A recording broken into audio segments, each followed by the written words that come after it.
A graça e a paz, meus amados irmãos, vamos para a nossa terceira aula de teologia com o assunto de bibliologia, a doutrina da Bíblia. Vamos falar dos termos e origem da bibliologia. A Bíblia como um livro, material gráfico empregado na Bíblia originalmente, o autor da Bíblia, nomes canônicos da Bíblia, o tema central da Bíblia, a estrutura e classificação dos livros da Bíblia e o cânon. Uma breve introdução, que é a doutrina que estuda a Bíblia sobre os seus aspectos e observações gerais.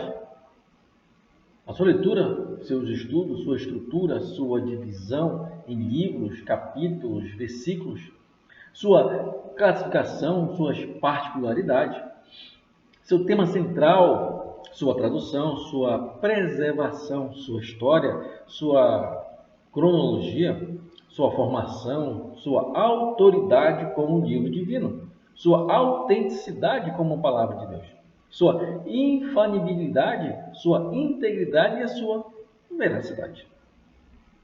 A verdadeira teologia é extraída da Bíblia. Por ser uma matéria de grande vastidão, a bibliologia não pode ser comentada em todos os seus aspectos em pouco espaço. Entretanto, vamos aprender um pouquinho sobre esse livro de ouro da teologia cristã. Sobre os seus termos e origem da bibliologia. O termo bibliologia vem da palavra grega biblios, que os gregos davam a uma folha de papiro preparada para a escrita. Um rolo de papiro de tamanho pequeno era chamado de biblium. Vários desses rolos juntos eram chamados de Bíblia. E desta palavra Bíblia surgiram os derivados bibliologia, bibliografia, biblioteca, bibliofilos. O vocábulo Bíblia foi empregado pela primeira vez por volta do ano 400 depois de Cristo, por João Crisóstomo, patriarca de Constantinopla e conhecido pregador da sua época chamado de Boca de Ouro. A bibliologia é matéria de grande importância dentro da teologia. É como um carro-chefe que puxa os demais materiais. A mãe da teologia é a Bíblia, pois todas as verdades teológicas são extraídas deste livro divino. O próprio Deus, o Pai da teologia, é revelado na bibliologia como o autor da Bíblia. A Bíblia como um livro. É um livro antigo quanto à sua formação, mas é um livro moderno quanto às suas mensagens. Os livros antigos tinham a forma de rolos. E a Bíblia foi originalmente escrita na forma de rolos. A palavra Bíblia significa coleção de pequenos livros. E livros por excelência. A Bíblia é o livro mais lido, mais traduzido, mais editado, mais pesquisado, mais conhecido, mais valioso, mais ensinado, mais proclamado e mais exultado e mais amado do mundo. A Bíblia é um livro tão forte e poderoso que foi citado tanto por Jesus, Mateus 4, de 1 ao 11, como também pelo próprio diabo, Mateus 4, 6. A Bíblia é um mapa do viajante, o cajado do peregrino, a bússola do navegador, a espada do soldado e o guia do cristão. Por meio dela, o paraíso é restaurado, os céus são abertos, as portas do inferno são cerradas.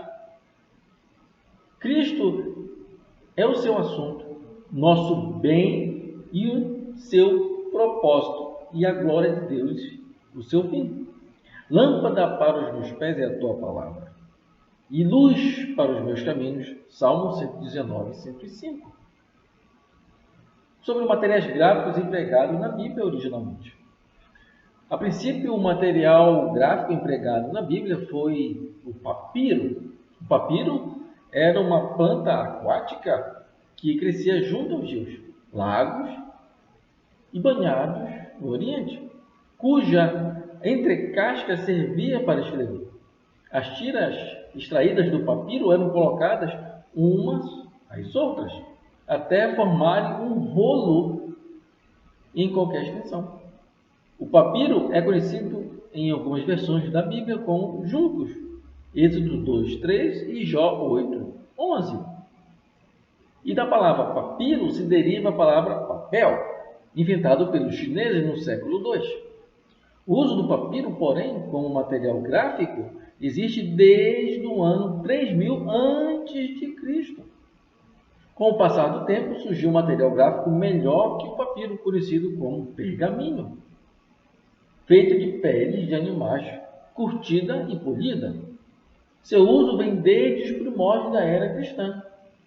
O pergaminho é mencionado na Bíblia em 2 Timóteo 4,13.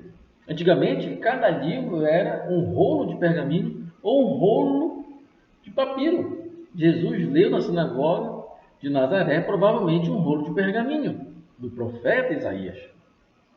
E ainda hoje, devido aos ritos tradicionais, os rolos sagrados da escritura hebraica continuam sendo lidos e usados nas sinagogas judaicas. O autor da Bíblia. Deus é o próprio autor da Bíblia. O intérprete é o Espírito Santo. E o tema central e coração da Bíblia é o Senhor Jesus Cristo. Tudo o que o homem quer saber precisa saber espiritualmente de Deus. Sua redenção, conduta cristã, felicidade eterna está revelado na Bíblia. Deus não tem outra revelação escrita além da Bíblia.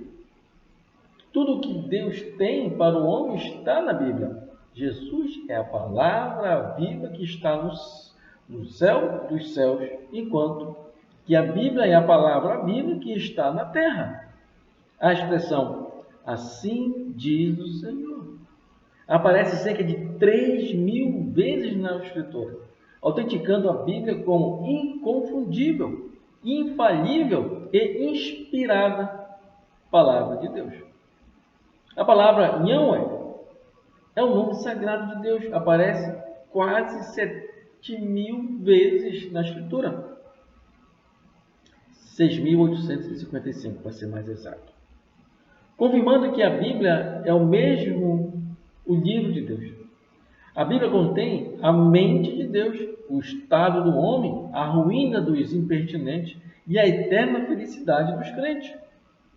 Suas doutrinas são tantas, seus preceitos são justos, suas histórias verdadeiras e suas decisões imutáveis. Leia a Bíblia para ser sábio.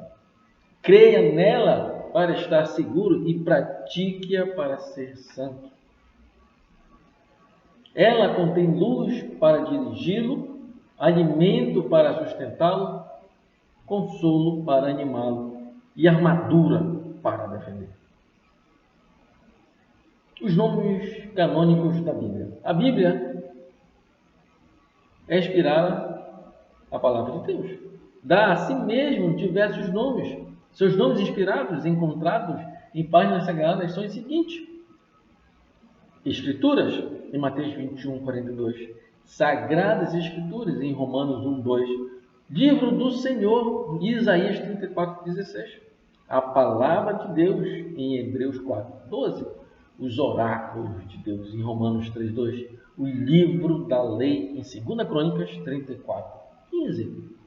Além desses nomes canônicos, a Palavra de Deus também é pão que alimenta, lâmpada que ilumina, luz que dissipa as trevas, escudo que protege, a vara que corrige, o martelo que esmiuça a pedra, fogo que queima o pecado, semente que produz, a água que limpa, a espada que combate o mal, o espelho que revela a nossa verdadeira imagem, candeia que brilha em lugar escuro e mel que traz doçura à nossa alma. O tema central da Bíblia. Cristo é o centro, o coração da Bíblia. O Antigo Testamento descreve uma nação. O Novo Testamento descreve um homem. O Antigo Testamento descreve Deus nutrindo a nação de Israel para que o Novo Testamento descrevesse e desse ao mundo um homem que mudou a história da humanidade. Cristo é o centro e o âmago da Bíblia. Centro e âmago da história, centro e âmago das nossas vidas. Em cada livro da Bíblia, do Gênesis ao Apocalipse, Cristo está presente direta ou indiretamente através das suas aparições e nomes diferentes. O Antigo Testamento prepara o cenário para o aparecimento de Cristo, enquanto que o Novo Testamento descreve como foi este aparecimento. Todo o Antigo Testamento fala na sua preparação. O Evangelho fala da sua manifestação. O livro dos Atos fala de sua propagação. As epístolas falam da explanação da sua mensagem, enquanto o Apocalipse fala da consumação de sua obra. A estrutura e classificação dos livros da Bíblia. A Bíblia se divide em duas partes: o Antigo e o Novo Testamento. O Antigo foi escrito antes do nascimento de Cristo, e já o Novo depois do nascimento de Cristo. A Bíblia toda tem 66 livros, 1.189 capítulos, 31.173 versículos, 773.692 palavras, 3.566.480 letras, de acordo com, depende do livro da Bíblia, da sua tradução. Os 66 livros da Bíblia podem ser classificados por assunto segundo a ordem: lei, história, poesia, profecia, evangelho, história da igreja primitiva e o Apocalipse. O Antigo Testamento, a lei, são os primeiros 5 livros da Bíblia, conhecidos como Pentateuco e chamados pelos judeus de Torá. Reconhecido pela maioria dos judeus e cristãos como sendo a autoria do grande legislador hebreu, Moisés. Os livros são Gênesis, Êxodo, Levítico, Número, Deuteronômio. História. Ao todo são 12 livros: Josué, Juízes, Ruth, 1 e 2 Samuel, 1 e 2 Reis, 1 e 2 Crônicas, Esdras, Neemias e Esther. Poesia. Ao todo são 5 livros: Jó, Salmo, Provérbios, Eclesiastes, Cantares de Salomão.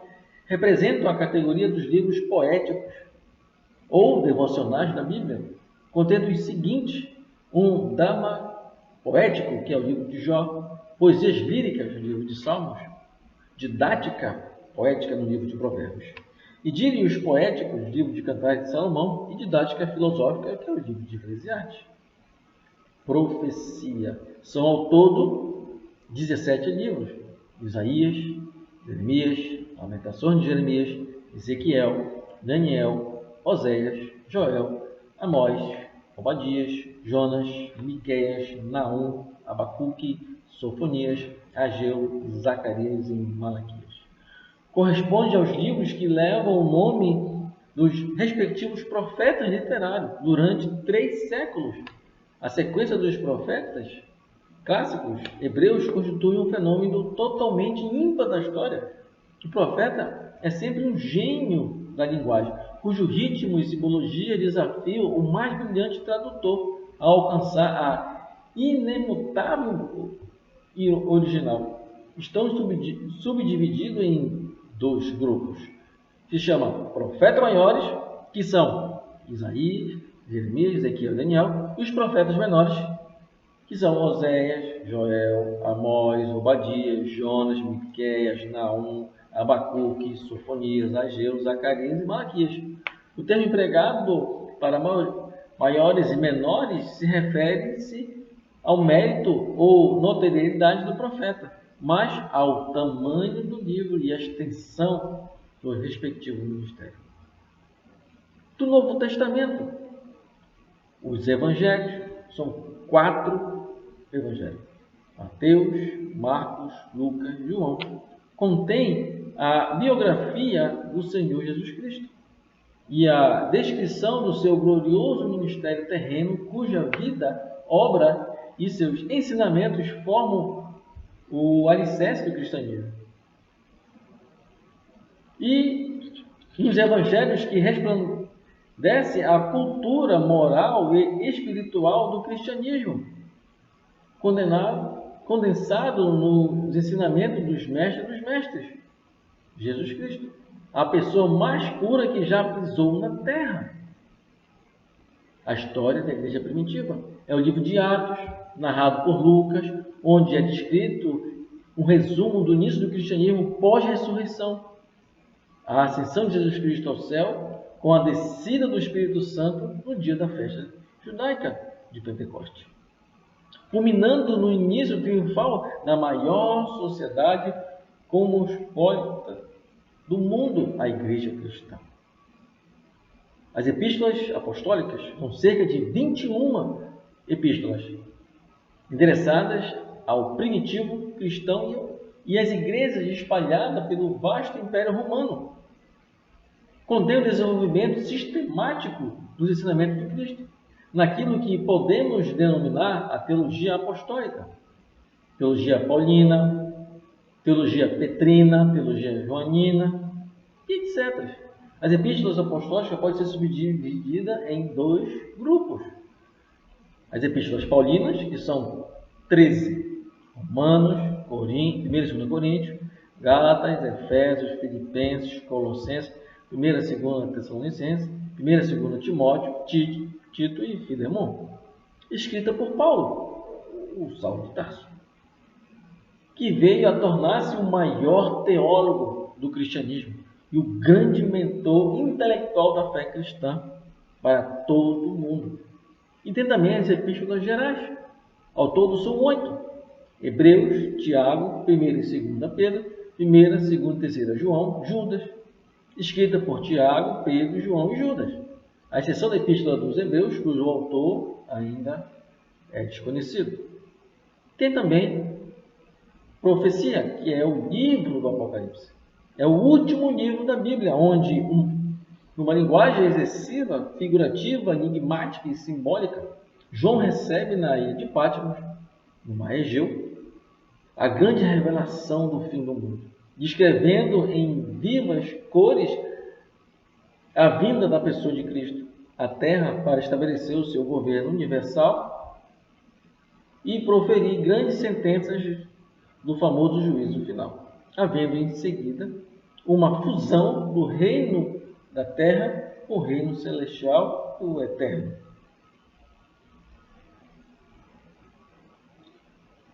O cânon da Bíblia, ou escrituras canônicas, é a coleção completa dos livros divinamente inspirados por Deus, que constitui a Bíblia. O cânon é uma palavra grega que significa vara reta de medir.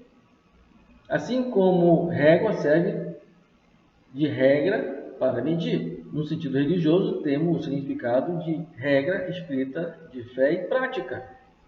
E realmente, para nós, povo de Deus, a Bíblia é a nossa regra de fé e prática que serve para medir nossa conduta cristã. O termo cânon foi empregado primeiramente por Orígenes, mais ou menos em 135 a 254 depois de Cristo, professor da Escola Teológica de Alexandria, que diferencia os livros canônicos dos livros apócrifos. O cânon do Antigo Testamento, como temos hoje, ficou completo desde o tempo de Esdras, em 445 a.C. A divisão dos livros do cânon hebraico é diferente da nossa. Jesus citou a divisão do cânon hebraico em Lucas 24, 44. A lei de Moisés, profetas e salmos. O cânon hebraico consiste em 24 livros e não 39, como em nossa Bíblia. Isso porque alguns livros são divididos em dois em nossa Bíblia, como no caso de Samuel, Reis e Crônicas, os quais na Bíblia hebraica formam um só volume. Esdras e Neemias são também um só volume. Os profetas menores, que são 12 em nossa Bíblia, Oséias a Malaquias, na Bíblia hebraica, são apenas um volume. A nossa divisão do Antigo Testamento em 39 livros vem na Septuaginta, através da Vulgata Latina. A diferença da divisão do Quênon hebraico da divisão do Quênon da nossa Bíblia não altera a veracidade das Escrituras Sagradas. O mais importante é que não foi alterada a mensagem. O Quênon do Antigo Testamento foi formado no espaço mais ou menos 1046 anos. Moisés escreveu as primeiras palavras do Pentateuco por volta do ano 1491 a.C. E Esdras escreveu as últimas palavras do Antigo Testamento por volta do ano 445 a.C. O último escritor do Antigo Testamento foi Malaquias, porém Esdras, na qualidade de sacerdote e escriba, foi encarregado de completar e organizar o Quênon. O Quênon do Antigo Testamento, os 27 livros canônicos do Novo Testamento, foram aqueles que vieram a ser reconhecidos pelas igrejas como escritos genuínos e autênticos e de autoria apostólica. Já nos dias dos apóstolos e sob a supervisão deles, começaram a ser feitas coleções de seus escritos para as igrejas, as quais eram colocadas ao lado das escrituras canônicas do Antigo Testamento, tendo a mesma autenticidade como a inspirada palavra de Deus, em 2 Pedro 3, 15 e 16. Os livros do Novo Testamento que aparecem foram Mateus, Tiago e Hebreus, na Palestina, João, Gálatas, Efésios, Colossenses, 1 e 2 Timóteo, Filemão, 1 e 2 Pedro, 1 e 2 João, Judas e Apocalipse, na Ásia Menor, 1 e 2 Coríntios, Filipenses, 1 e 2 Tessalonicenses e Lucas, na Grécia. Tito, em Creta, Marcos, Romanos e Atos, em Roma. Enquanto o Quênon do Antigo Testamento levou 1046 anos para ser formado, o Quênon do Novo Testamento levou apenas 96 para ser concluído. Somando 1046 anos gastos para completar o Quênon do Antigo, com os 96 gastos para completar o Quênon do Novo, um total de 1142 anos. Foi-se o tempo gasto para completar a formação do Quênon dos dois testamentos. Porém, somados os 1142 anos mais os 400 do período interbíblico, dá um total de 1542 anos. Portanto, os 66 livros canônicos da nossa Bíblia foram escritos por cerca de 40 homens inspirados por Deus, das mais variáveis tipos de função e profissão, alguns príncipes, legisladores, estadistas, profetas, chefes de estado, generais, reis, poetas, sacerdote, pecuarista, funcionário público, médico, eruditos, teólogos, etc. Em um período de cerca de 16 séculos, em 2 Timóteo 3, 16 e 17, Paulo escreve que toda a escritura divinamente inspirada é proveitosa para ensinar, para redarguir, para corrigir, para instruir em justiça, para que o homem de Deus seja perfeito e perfeitamente instruído para toda boa obra. O que diferencia a Bíblia dos demais livros é sua inspiração divina, 2 Timóteo 3,16 e 2 Pedro 1,22. Mas em Hebreus 4,12, o escritor escreve: porque a palavra de Deus é viva e eficaz, e mais penetrante do que qualquer espada de 2 gumes, e penetra até na divisão da alma e do espírito, e das juntas e medulas, e é apta para discernir os pensamentos e intenções do coração. Que as Escrituras são de origem divina É assunto resolvido. Quem tem o Espírito Santo deposita toda a sua confiança na Bíblia, como a palavra de Deus, sem exigir provas e argumentos. Concordo assim com a palavra de Napoleão Bonaparte, grande imperador francês, que disse: a Bíblia não é um simples livro, senão uma criatura vivente, dotada de forças que vence a todos quanto lhe opõem. Amém.